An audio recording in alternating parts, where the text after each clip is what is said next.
Hier gaat bij de vrouwenmishandeling gaat het om dat die cultuur boven islam begint te staan. De verminking, allemaal is dezelfde probleem. Dus al die problemen komen met dezelfde ding, dat cultuur overheerst, waardoor we gigantische problemen ontstaan. En ook vandaag waar we voor zijn voor de vrouwen dingen. Hetzelfde. En denkt u dat het ooit gaat stoppen, dat de cultuur niet meer... Gaat stoppen als wij actie nemen, als wij het anders gaan doen. Als wij gaan accepteren dat islam iets anders is dan cultuur. Maar de cultuur zien ze als islam, dat is het meest gevaarlijkste. En dat zie je ook nu bij de vrouwenverminking. Zij zien de cultuur als islam, dat is het grootste probleem eigenlijk. Als ze het niet hadden gezien, kan je zeggen, oké, de verandering komt heel snel. Maar omdat ze die cultuur zeggen, nee, dit is islam, dat maakt het nog moeilijker. Het gaat over meisjesbesnijdenis, oftewel vrouwelijke genitale verminking. In Nederland wonen meer dan 40.000 meisjes en vrouwen die besneden zijn. Wij zijn hier nu bezig met de voorlichting over VGV. Ja. En het feit dat het hartstikke schadelijk is, dat het heel veel trauma en schade aan de vrouwen toebrokkent. Dat het ook misschien zelfs intergenerationele trauma kan voortbrengen. Jullie zijn allemaal hartstikke jong, mashallah. En ik vraag me af, in hoeverre speelt dit bij jullie, bij de mensen die jullie kennen? Kijk, ik ben praktisch 40. Ik ben echt in Somalië opgegroeid. Dit is voor mij eigenlijk gewoon hartstikke herkenbaar. Zeker in de tijd van Somalië. Kennen jullie mensen in jullie omgeving, in jullie vriendenkring, jullie kennissenkring, misschien als professional, mensen die dat eigenlijk nog steeds hier en nu meemaken? Je ziet het niet als een probleem, omdat het gewoonte is. Het is een gewoonte, ja. Ja, en toen hoorde ik wat voor effect het allemaal had, toen ging ik echt nadenken over, het is wel echt een probleem. Ja. Maar mensen uit mijn omgeving, ik ken veel mensen die daar te maken hebben gehad. Ja. Oké, dus het is hartstikke relevant en het is eigenlijk iets wat gewoon nog steeds heel ontzettend gaande is. Ja. Duidelijk. Een van de dingen natuurlijk waar we ook als gemeenschap, en dan niet per se de Somalische gemeenschap, maar in het algemeen, maar dat met een van de landen waar dit voorkomt, is natuurlijk de enorme stigma die het heeft.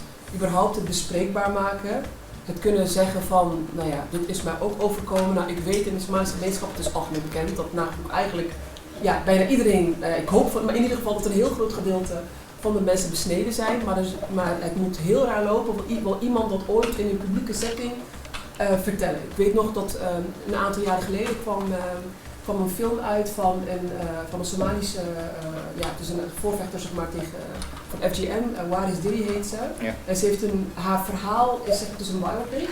Haar verhaal is verfilmd. En zij vertelt dus eigenlijk de strijd die zij dus heeft geleverd en wat zij heeft meegemaakt als klein meisje en dat ze dus ook is besneden.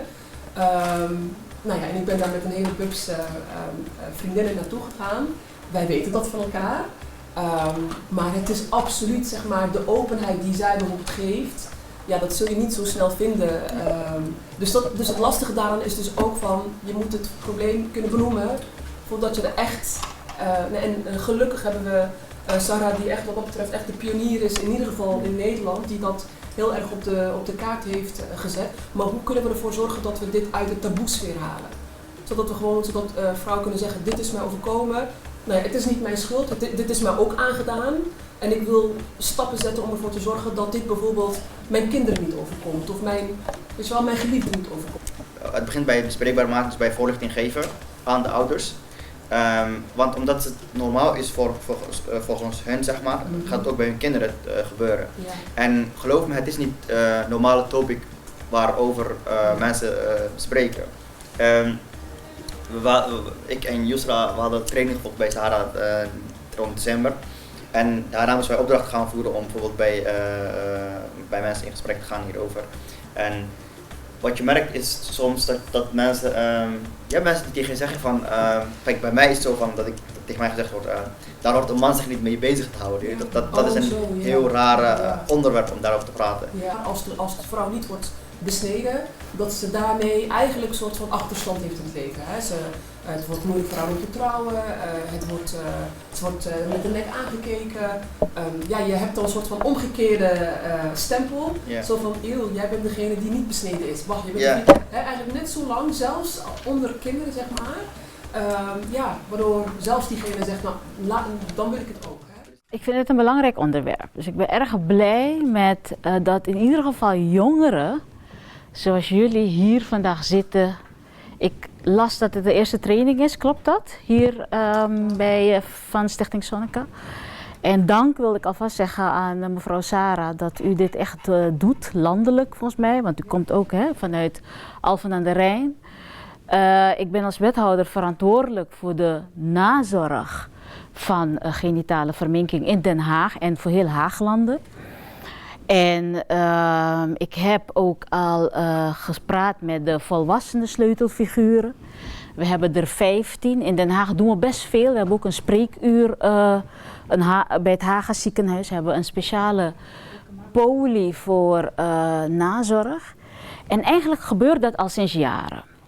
En toen ik wethouder werd in 2018, toen dacht ik, ja, we moeten de lat ook steeds hoger leggen. Want je kan wel, als het, ja, ik zeg het even in mijn woorden, als het is geschied en vrouwen hebben problemen van jonge meiden totdat ze volwassen zijn, totdat ze kinderen krijgen. En die komen dan, nadat ze ook de moed hebben verzameld om naar die poli te komen. En dan worden ze geholpen. De ene keer is een reparatie, hoe noem je dat, die operatie om te herstellen. Daar hebben we een gynaecoloog voor die dat doet. De andere keer met medicijnen en begeleiding.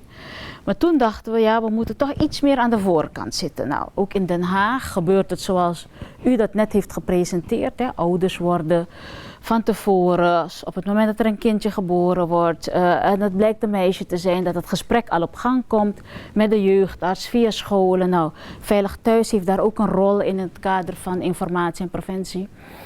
Maar dan nog zie je dat er gevallen zijn dat meisjes verminkt zijn of besneden worden. En nu hebben we bedacht, vorig jaar sprak ik met de sleutelfiguren en een aantal vragen van jullie, dat is wat dat mannen dat ook verwachten. Er was 1 man is sleutelfiguur in onze regio, de rest allemaal vrouwen. En inderdaad, dat is wel een discussie, een issue wat er nu speelt. Is het echt traditie? Is het iets over emancipatie? Verwacht de groep waartoe de mensen horen? Want je hebt verschillende Afrikaanse landen en andere landen buiten Afrika die dit als een traditie zien. Wat verwacht de groep van je? Want ook verstoten, wat je zegt, op het moment dat je het niet doet. Omdat hier beschermt de wet ons allemaal. Want de wet zegt het is strafbaar, het mag niet, het kan niet. En als het gebeurt, word je vervolgd. Zelfs op dat moment zie je dat, en dat was in het verhaal van Waris heel mooi te zien, ook dat mensen op den duur zeggen, ja, ik wil het toch, want ik kan me niet normaal bewegen meer in mijn vrienden, familie en in mijn community. En dat is de angst die er is. En dank jij voor de inzet, alsjeblieft.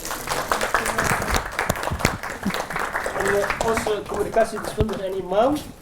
Meneer de imam, ook u, dank voor het delen met ons allemaal en voor uw inzet. En zou je ons ook dagvoorzitter geven? Fatima, dankjewel.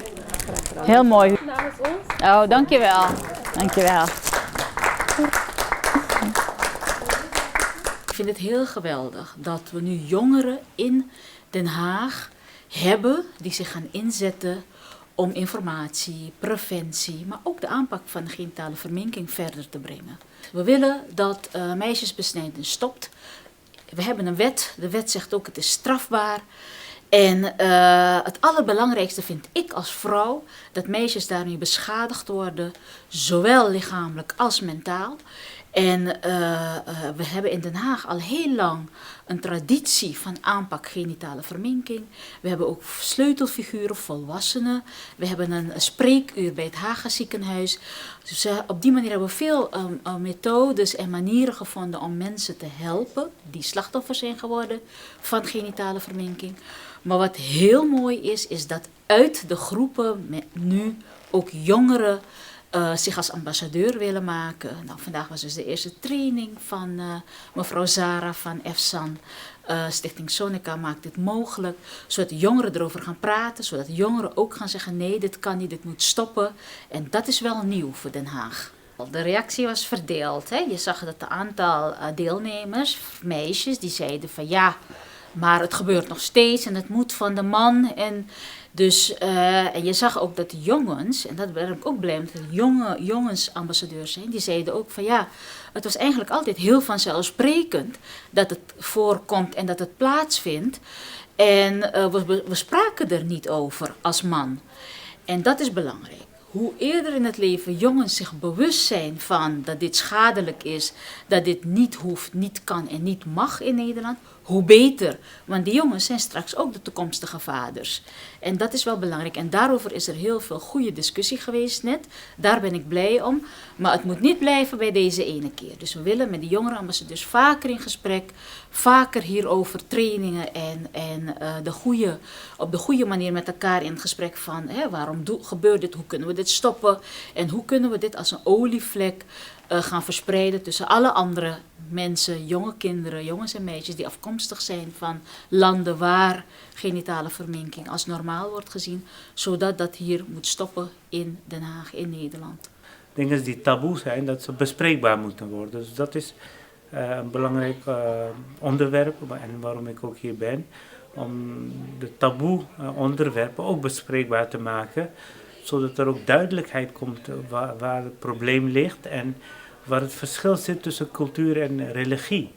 Want dat is wel vaak, wordt er wel alles op één hoop gezet, dat alles religie, maar dit is niet zo. Dus een van de dingen is om tenminste de taboe onderwerpen te bespreekbaar maken.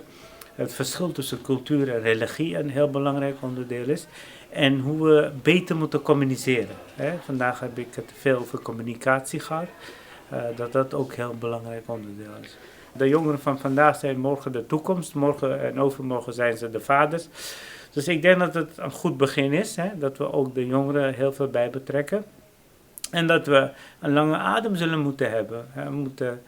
Maar we moeten zeker ook de mannen, maar ook zeker de ouders, maar ook de imams. Dus we moeten echt alle groepen bij elkaar hebben, want iedereen heeft toch wel invloed erop. Zijn jongeren die vandaag hier debatteren en u ging even zo begeleiden qua kennis en zo.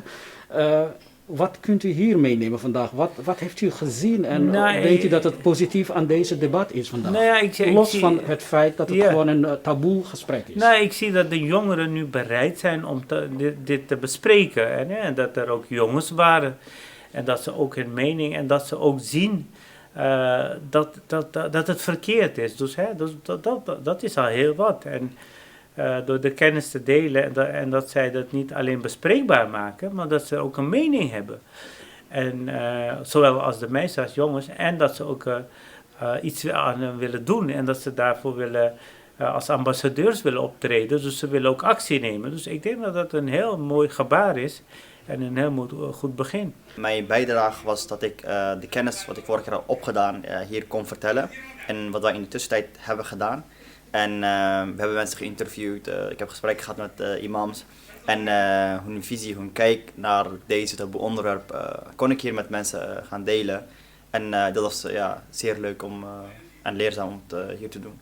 Maar hoe voelt het om met die jongeren even dat te bespreken? Want normaal willen ze niks mee te maken. Ja, ik vind het juist belangrijk dat jongeren hierover praten. Want zij zijn de nieuwe generatie en de toekomst. En zij moeten hier bewust van zijn. En het is niet alleen iets wat ouderen aangaat. Bijvoorbeeld vandaag hoorden wij een meisje zeggen. De verwachtingen wat van de mannen hebben, is dat zij verwachten dat hun vrouw besneden is. En als jongeren zeg maar op de hoogte zijn van de gevaren van de besnijdenis, dan kunnen zij ook hun verwachtingen hierop aanpassen. Waardoor die ouders niet gaan denken dat jongeren die verwachtingen hebben. En zij kunnen dat bespreekbaar maken. Zij kunnen bijvoorbeeld soort van afstoten van mensen die besneden zijn. Of ze kunnen zeggen, het is verkeerd, het brengt zich veel risico met zich mee.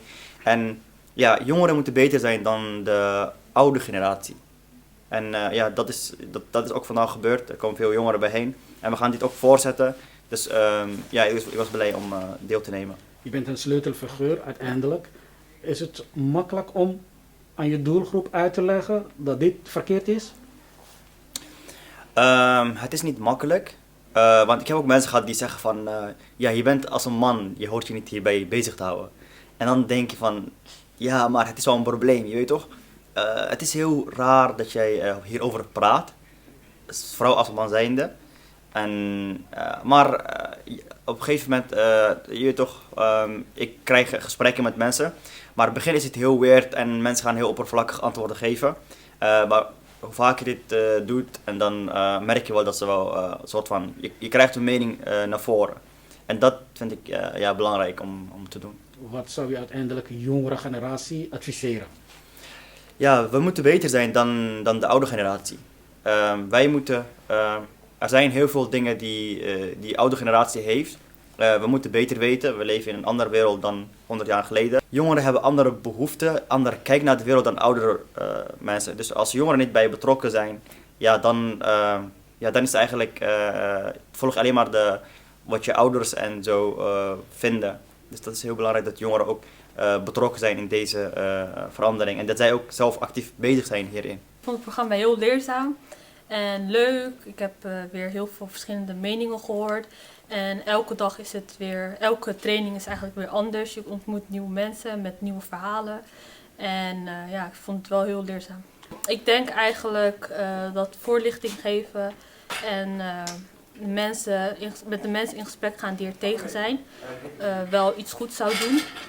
Maar ook met de juiste literatuur, dus dat we bewijsstukken hebben waarom het niet goed zou zijn. Dat we daardoor wel vooruitgang kunnen boeken in vrouwenverminking. Heb je eerder gehoord over dit onderwerp, dat vrouwen besneden wordt, of dat nog steeds gebeurt? Ik had wel een voorlichting gehad daarvoor in het verleden, maar niet echt zo uitbundig. Het was heel kort. Oké. En wat is jouw mening hierover? Ben je voor, tegen? Nee, ik ben echt tegen, zwaar tegen. Islamitisch gezien is het ook niet toegestaan. Het wordt verward met cultuur en islam. Ik zou het bijvoorbeeld nooit doen voor mijn kinderen. Ik zelf zou het ook nooit doen. Oké. En hoe vind jij dat wij de ouderen hierover op de hoogte moeten stellen dat dit niet goed is? Door iemand te laten spreken die het heeft meegemaakt. Dus niet een Nederlander bijvoorbeeld, want die heeft daar... geen ervaring mee? Nee, precies. Die heeft geen ervaring daarmee, maar iemand die uit hetzelfde land komt. Ik heb vandaag een training gevolgd van meerdere mensen over VGV. Gewoon luisterend oor, discussiëren met mensen over het onderwerp. En dat was mijn bijdrage vandaag. Oké. Wat vond je van het idee van het bestaan van vrouwelijke besnijdenis? Ja. Wist jij hiervoor of was het nieuw voor jou? Het is niet nieuw voor mij. Ik ben Somalisch opgevoed. Dus ik weet waar het over gaat en zo. En sinds vroeg af aan wist ik al dat het iets wat heel slecht is. En dat laat zeggen dat het niet hoort in onze samenleving. En dat het een erg taboe onderwerp is dat het nog steeds in onze samenleving gebeurt. Oké. Je zit ook in de jongerenambassadeur hier. Dit wordt vervolgd. Ja. Wat ga jij meenemen hierin? De training van vandaag, wat je vandaag hebt meegekregen? Dat communicatie key is hierin. Dus dat we meer moeten communiceren met elkaar. En meer mensen moeten vertellen waarom het onderwerp zo slecht is. Want ik weet dat heel veel, laten zeggen, jongeren dit zien als iets goeds. En juist goed in de cultuur. En het voor de geloof beter is. Maar wij als jongeren horen, laten zeggen, het voortouw te kunnen nemen. En moeten zeggen dat het niet kan. Ja, sure. Mijn laatste vraag. De ouderen zijn heel erg moeilijk om dit onderwerp met hem te bespreken. Ja. Hoe denk jij dat wij dit bespreekbaar kunnen maken? Hoe denken wij dat wij bewustbaarheid kunnen creëren bij de ouders om hierover te kunnen praten? Bij de ouderen? Kijk, ik denk niet dat we bij de ouderen moeten zijn om dit te veranderen in onze cultuur en onze samenleving. Dit is echt dat het belangrijkste is dat we met de jongeren aan de slag gaan. Want de jongeren die gaan de volgende generatie vormen. Zij zijn de personen die later gaan bepalen, wil ik mijn kind besnijden, wil ik mijn dochter besnijden of niet besnijden. Als wij nu gaan focussen op de ouderen heeft dat geen nut, vind ik. En de ouderen die nu hun kinderen aan het besnijden zijn? Oké, de ouderen die nu kinderen krijgen, bedoel je dan? Ja. Ja, dat is communicatie. Dan moeten we vertellen wat er allemaal kan gebeuren naar aanleiding van vrouwenbesnijdenis. Dat je psychische problemen kan krijgen, medische problemen kan krijgen, die nog heel veel jaren verder last van zullen hebben. mahadsanid Ahmed, trainingkan wuxuu ku saabsanaay waxaa horta loogu talagalay oo doelgroepka uu ahaay muxuu ahaay qolooyin oo dhalinyaro ah oo change makers la yiraahdo ama muxuu ahaay ama ambassadors oo qolooyinka Soneca ay diyaarisay ujeedadana waxay ahayd muxuu ahaay in la siiyo barnaamijkan muxuu ahaay tacdiyada guud ahaan gaar ahaan oo muxuu ahaa loo geysta gabdhaha gaar ahaan gudniinka ayaa aniga muxuu ahaa aan maanta aan siiyey mideeda kale Axmed waxa waaye dhalinyarada waa muhiim dhalinyarada waxa waaye waa mustaqbalkii ama hooyay noqonayaan ama aabay noqonayaan marka waqtigayna anaga ma aanan helin fursad oo anagoo saan u da'yar oo information oo gudniina aan helno ama ku saabsan arrimahan tacdiyada haweenka guud ahaan macnaha gaar ahaan gudniinkan ma aanan soo helin marka waxa waaye fursadan ay maanta ay ka faa'iideysanayaan waxaan hubaa inayna caruurtooda hataa ku dhici doonin waxyaalaha loo baahan yahayna waxa waaye ay muhiim u yihiin maadaama ay ubaxii mustaqbalka ay yihiin in ay hadda sii ogaadaan dhibaatooyinkan oo uu leeyahay macnaha arrimahan si u badbaadiyaan jiilka soo socda jiilka kalena ay uga badbaado caruurtooda kale